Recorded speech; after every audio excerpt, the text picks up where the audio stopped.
Good morning everyone. देखिए मौसम बहुत अच्छा हो रहा है और ये बेस्ट टाइम है। अगर आपने रिपोर्टिंग नहीं किया है बारिश के दिनों में तो लास्ट चांस है, आप कर लीजिए जितने भी पौधों की रिपोर्टिंग करनी है। रूट फिलिंग का मैंने आप लोगों के साथ शेयर कर ही दिया कि रूट फिलिंग कर लीजिएगा, क्योंकि जो भी आने वाले सर्दियों में हमारे फूल खिलेंगे या फल आएंगे उनके लिए अब उन्हें ताकत की ज़रूरत है, तो वो चीज़ कर लीजिएगा। सेकंड थिंग, अगर आपने हल्दी उगा रखी है तो हल्दी पे थोड़ी मिट्टी चढ़ा दीजिएगा, क्योंकि हम लोगों के पास खेत तो है नहीं, हमें गमलों में ही न्यूट्रिशन देना है। तो रेगुलर प्रॉपर तरीके से पौधे को खाद मिलती रहनी चाहिए जिससे कि वो ताकत लेता रहे और आपको जो भी फसल चाहिए वो अच्छे तरीके से मिलती रहे। अगेन एक ही चीज़ बोलना चाहूँगी, जैविक पर आ जाइए, नेचुरल पर आ जाइए, क्योंकि देखिए यही है जो आपको सब कुछ बहुत हेल्दी तरीके से दे सकता है और पॉजिटिव तरीके से दे सकता है। देखिए आप बैंगन लग रहे हैं, शुरू हो गए हैं, मतलब स्टार्टिंग में कई लोगों के सवाल आते हैं कि मैम मिर्ची के पौधे पर, बैंगन के पौधे पर फूल आ रहे हैं लेकिन झड़ रहे हैं। तो आपको एक चीज़ बताना चाहूँगी, स्टार्टिंग में जब तक पौधा मैच्योर नहीं होता है, फ्लावरिंग होती है तो वो झड़ती है, टेंशन करने की ज़रूरत नहीं है।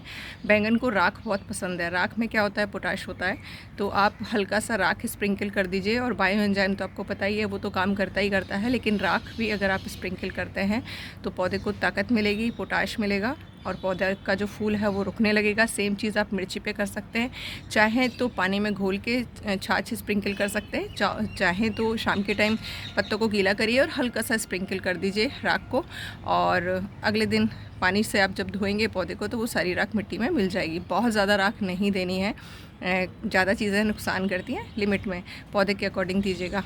आज मैं आपके साथ अकेले एक चीज़ शेयर कर रही हूँ। देखिए ये मेरा कॉक्सकॉम का पौधा है जो कि अपने आप उगा किस में था, ये पॉट था जो कि मैंने आपके साथ फिल करके दिखाया था कि मैं इस पॉट को फिल कर रही हूँ सब्जियों वाले पौधों के लिए। इसमें आपको मैंने दिखाया था अपने आप क्योंकि ये पालक का कंटेनर था लास्ट ईयर का, तो पालक के बीज जो गए थे वो अपने आप जर्मिनेट हो गए थे। पालक हार्वेस्ट किया, फिर बारिश में मैंने हटा दिया था, क्योंकि बारिश के दिनों में पालक खाना भी नहीं चाहिए क्योंकि वो इन्फेक्टेड होना शुरू हो जाता है। तो मैंने उसके बाद सारा पालक हटा दिया था। देखिए अभी भी ये वापस से स्प्राउट होने लगा, कुछ एक गांठ रह गई थी। आज मैं आपको क्यों शेयर कर रही हूँ, ये दिखा रही हूँ कि देखिए जब हम उस तरीके से जैसे मैंने पॉट फिल किया था, खूब सारा kitchen waste, leaves, dry material और मिट्टी मिलाकर जब भरा था, तो उसकी कितनी ज़बरदस्त ताकत होती है कि जो बीज गया होता है वो तो उगता ही है, साथ ही साथ देखिए ये अपने आप उगा था। और इस स्टेम की आप मोटाई देखिए, कितना हेल्दी स्टेम है, और प्लांट की हेल्थ आप देखिए कितना हेल्दी प्लांट है।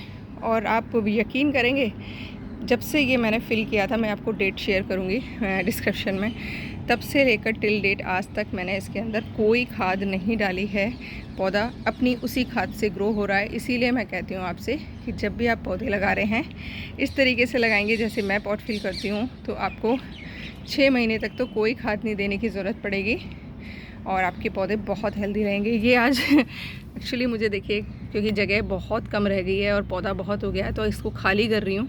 कॉक्सकॉम के पौधे को एक नया बैग दे रही हूँ और इस कंटेनर को वापस खाली करके सेम तरीके से भर दूँगी और इसमें हाफ डिकम्पोज मटेरियल डालूँगी, क्योंकि अब मेरे पास सिर्फ 15 दिन है सब्जियाँ लगाने के लिए, फिर ज़्यादा लेट होते चले जाऊँगी, तो वो मटेरियल भरूँगी जो कि हाफ डिकम्पोज्ड हो और 15 दिन के अंदर इसके अंदर मिट्टी सेट हो जाए और पौधा उगाने के लायक हो जाए।